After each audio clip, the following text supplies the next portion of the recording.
Elul is a very holy and special month in the Jewish calendar, a month of spiritual reflection.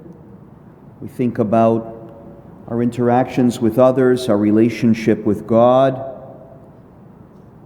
Try and think about where we went wrong and try and improve before we reach the days of judgment that are ahead.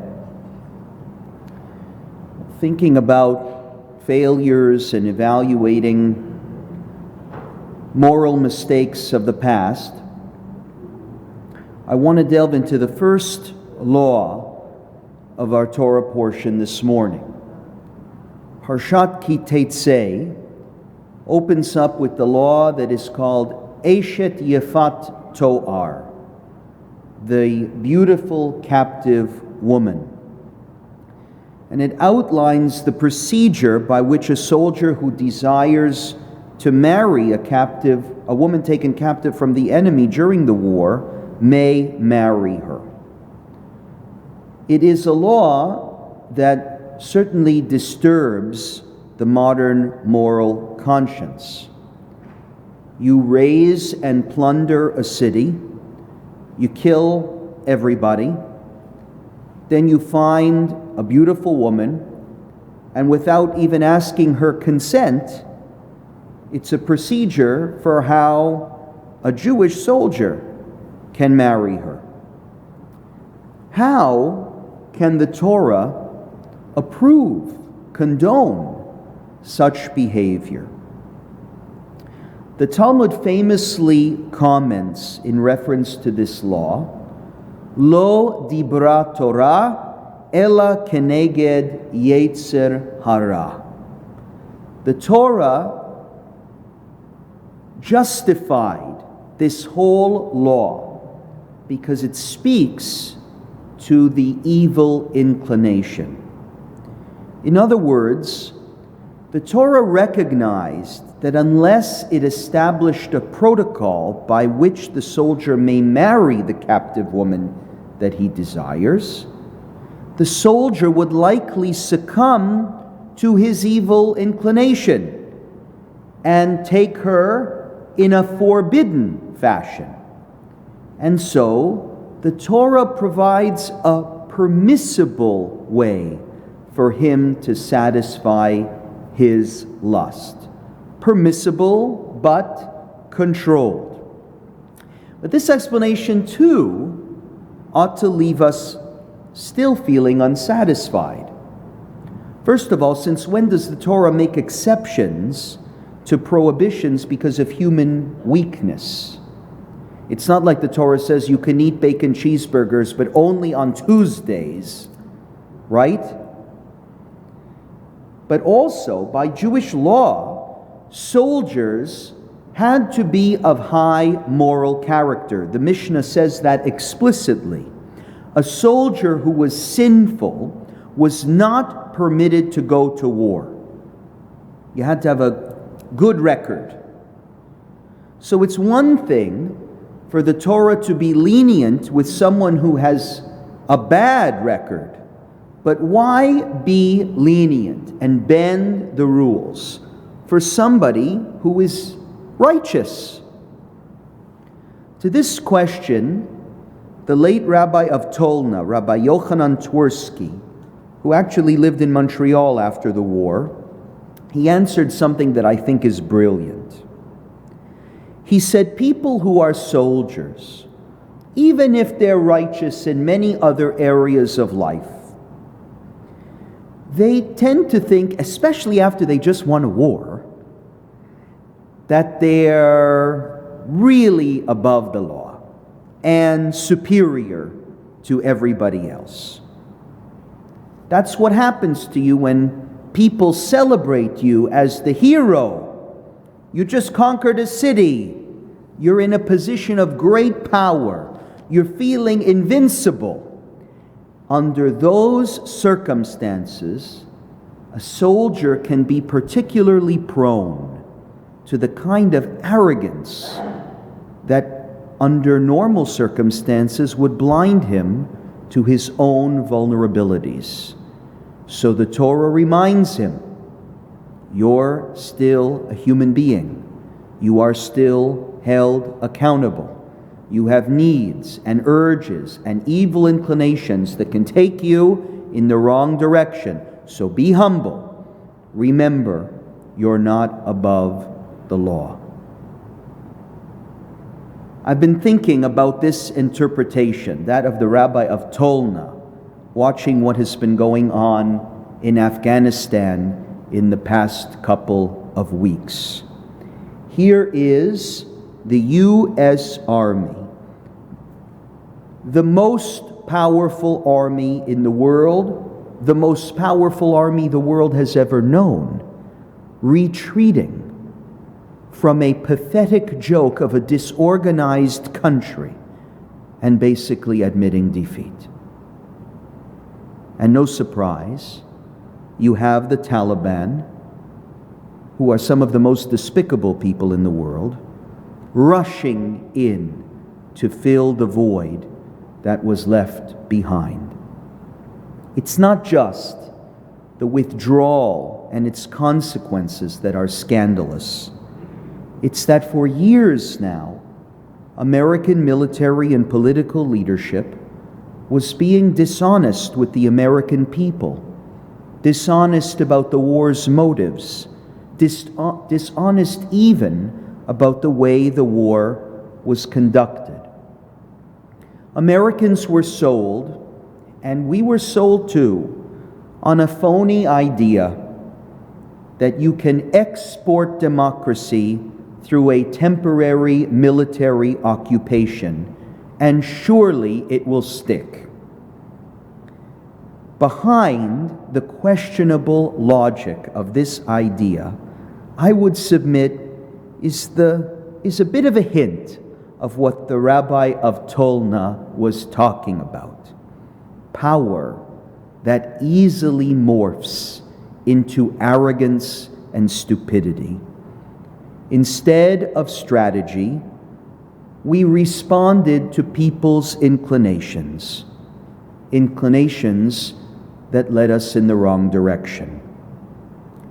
Of course, people's inclinations back in 2001, when the war began, were clear.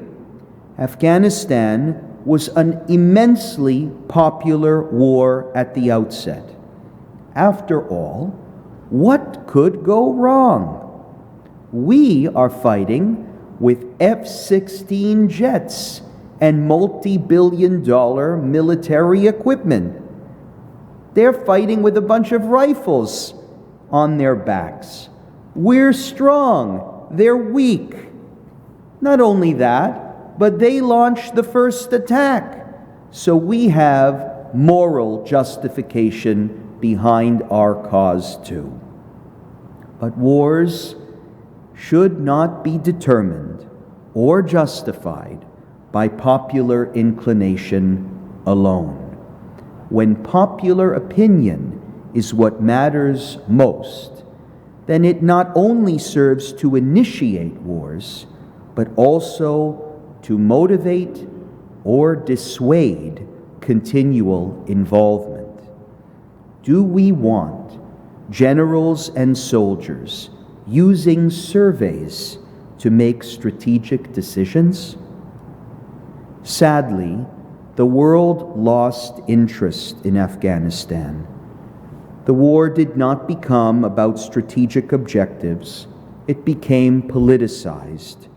After years and years of unending conflict, Afghanistan became too expensive in lives, in duration, in finances.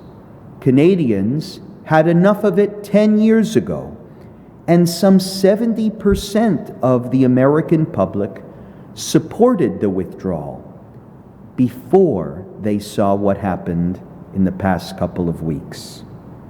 When things are complicated and costly and messy, and when they occur oceans away in distant places, we stop caring after a while. That's our inclination. Those of us familiar with Israeli military history know this story very well. Israel has had 2 military withdrawals from lands that it occupied: Lebanon and the Gaza Strip. These decisions remain highly controversial to this day. Let's think about the withdrawal from Gaza. Israel has gone to war with Hamas, who quickly took over Gaza after Israel's withdrawal, numerous times since 2006. There have been countless rounds of violence that have led to the deaths of soldiers, but also many innocent civilians on both sides. We saw the latest round of the conflict in May, where some 4,000 rockets and mortars fired into Israel terrorized the country, killed 11 civilians and 1 soldier, and many, many innocent Palestinians as well. And we're still waiting around for the next round to begin. In 2001, the IDF withdrew from southern Lebanon after 18 years of occupation. 21 years later, Hezbollah has grown into one of the most powerful terrorist armies in the world. It has an arsenal estimated to be between 130,000 and 150,000 rockets and missiles ready to be used against Israel when the time is right.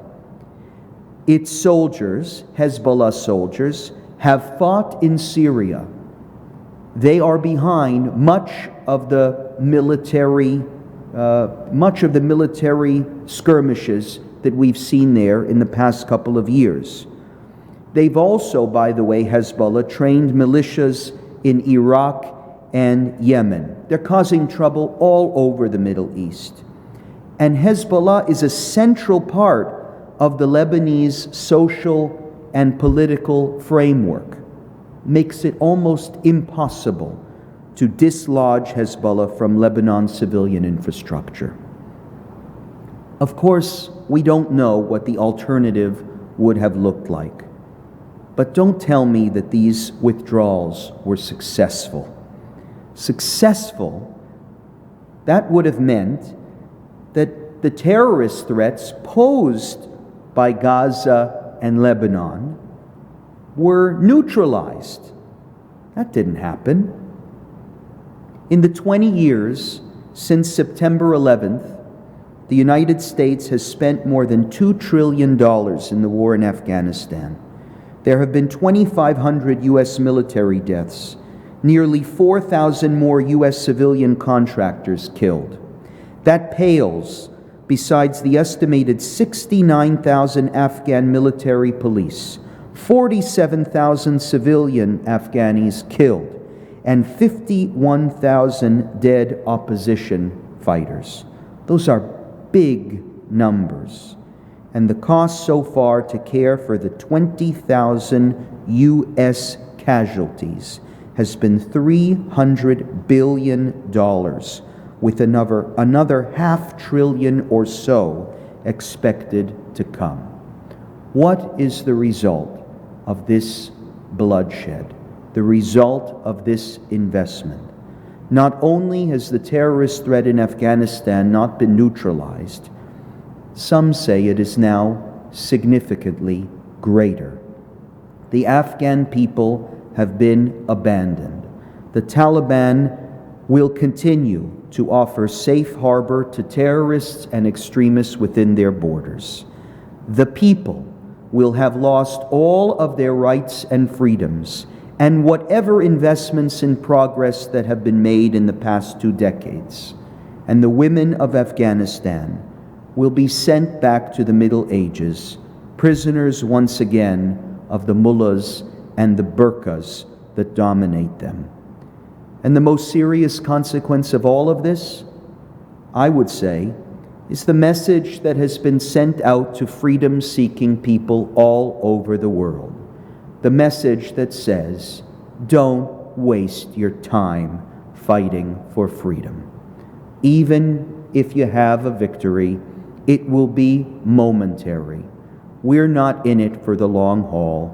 Your oppressors are. They'll wait on the sidelines, ready to pounce back into power at any time. That's why nobody was more excited by the Taliban takeover Afghanistan than Hamas. Nobody was more excited. The Taliban and Hamas are very good friends. They have lots in common, even the same banker in Tehran. And Hamas has the same plan for Israel that the Taliban had for Afghanistan. Just tire out your opponents, wear them out by making the costs of occupation unpopular and unbearable. Never make peace, never acknowledge defeat. Just wait patiently for the right moment to arrive, and that's when you attack. Play the long game. There are many lessons from Afghanistan that will be studied in policy schools for years to come. For those interested in an expert assessment, I highly recommend listening to Barry Weiss's recent interview with General H.R. McMaster. It's a podcast. You can find it anywhere on the internet. But here's one lesson that I think we as Jews should already think about, a lesson that can already be derived from this. And that is, for war to succeed, you need a tolerance for its costs. You need commitment. You need resolve. You need a real long-term strategy. If you're not in it for the long haul, other people are. If you're not in it for the long haul, don't start up in the first place. Today, we have a long-haul battle going on in the Muslim world. It is a battle between moderates and radicals, between those who want progress and those who want to go back in time, between those who want peace and those who want war. When Israel made a decision last year to sign the Abraham Accords, it was making a statement about where it sided as a country.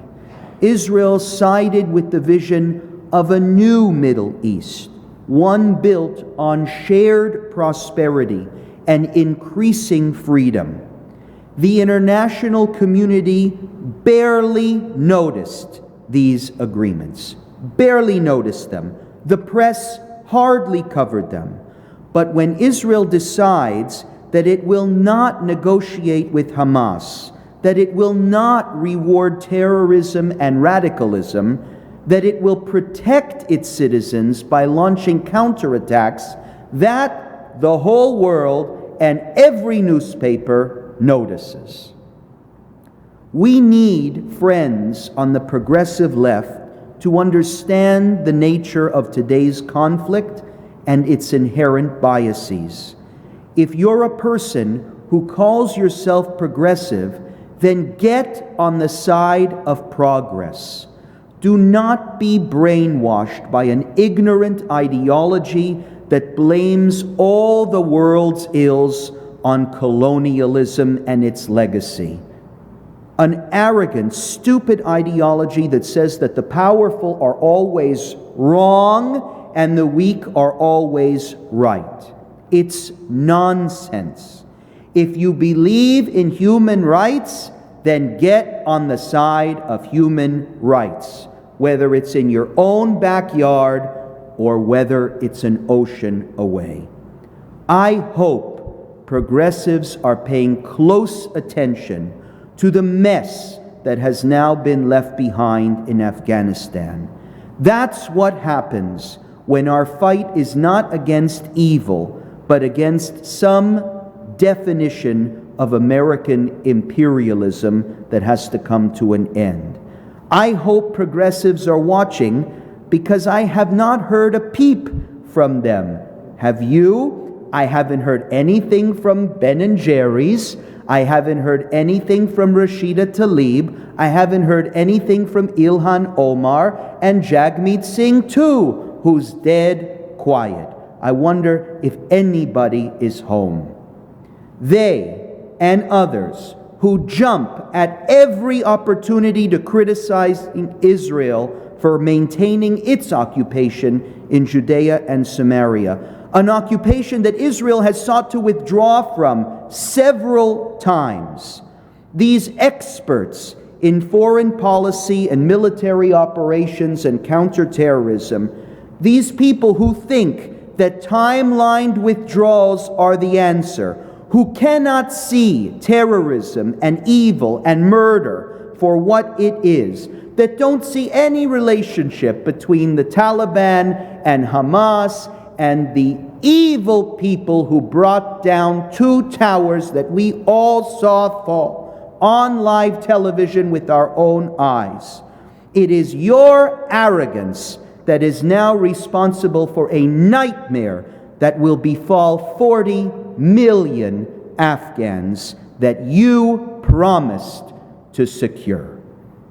So before you pass judgment on Israel and call Jews colonialists and occupiers and Nazi Zionists, and before you demand Israel's immediate withdrawal and blame Israel for everything under the sun and the Palestinians for nothing, why don't you first look at the fundamentalist, tyrannical, terrorist mess that you just created in Israel, your allies' own backyard, and judge yourself and your own inclinations and your own failures before you so quickly rush to judge others. Shabbat Shalom.